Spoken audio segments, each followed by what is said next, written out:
నారికేళ వృక్షము సాధువులు. ప్రథమ వయసి పీతం తోయమల్పం స్మరంతః శిరసి నిహిత భారా నారికేళ నరాణం సలిలమమృతతుల్యం దజ్జురా జీవితాంతం నహీకృతముపకారం సాధవో విస్మరంతి. నారికేళ వృక్షం అంటే కొబ్బరి చెట్టు. బాల్యావస్థలో అనగా చిన్నగా ఉన్నప్పుడు మనము దానికి నీరు పోసి పెంచిన విషయం జ్ఞాపకము ఉంచుకొని ఆ వృక్షము పెద్దదైన పిమ్మట తన శిరమునందు అనేక గెలలతో భారమును ఉంచుకొని ఆ టెంకాయలందు అమృతముతో సమానమైన జలములను కలిగి తాను జీవించి ఉన్నంత వరకు మనుష్యులకు కొబ్బరికాయలను ఇస్తూనే ఉంటుంది. అదేవిధంగా సాధువులకు ఏ కొద్ది ఉపకారం చేసినను దానిని విస్మరింపక జీవితాంతము ప్రత్యుపకారమును చేయుచునే ఉందురు కదా. కొబ్బరి జలమును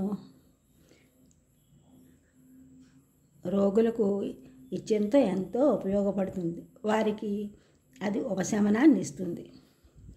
ఇంతియే కాక కొబ్బరి చెట్టుకు సంబంధించిన ప్రతి వస్తువు ఉపయోగపడుతుంది. సాధు మహాత్ములు కూడా లోకమునకు తమ జీవితకాలము ఉపకారము చేయుచునే ఇందురు.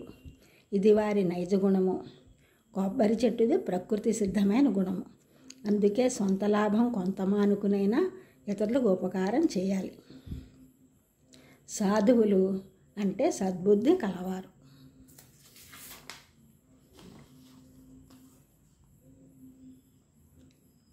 మానవుడు స్వార్థజీవి. మరి ఏ ఇతర జీవులు వృక్షములు స్వార్థమును తలంపక పరులకు ఉపకారం చేయుచునే ఉండును. కొబ్బరి చెట్టు యొక్క మట్టలు పుల్లలు పీచు లోపలి గుజ్జు ఎంతో ఉపయోగమైనవి.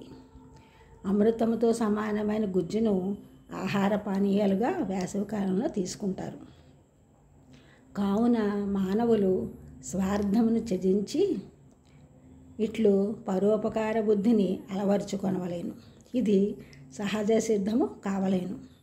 భూమికి జీవులందరికీ ఆహారమునిచ్చు గుణము ఉన్నట్లు, నీటికి దాహమును తీర్చే గుణము ఉన్నట్లు, గాలికి జీవుల జీవితమును నిలబెట్టు గుణము ఉన్నట్లు మానవునికి పరోపకార గుణము ప్రకృతి నైజము కావలేను. అప్పుడు మానవుడు ఆధ్యాత్మికముగా పురోభివృద్ధిని సాధింప సమర్థుడగును.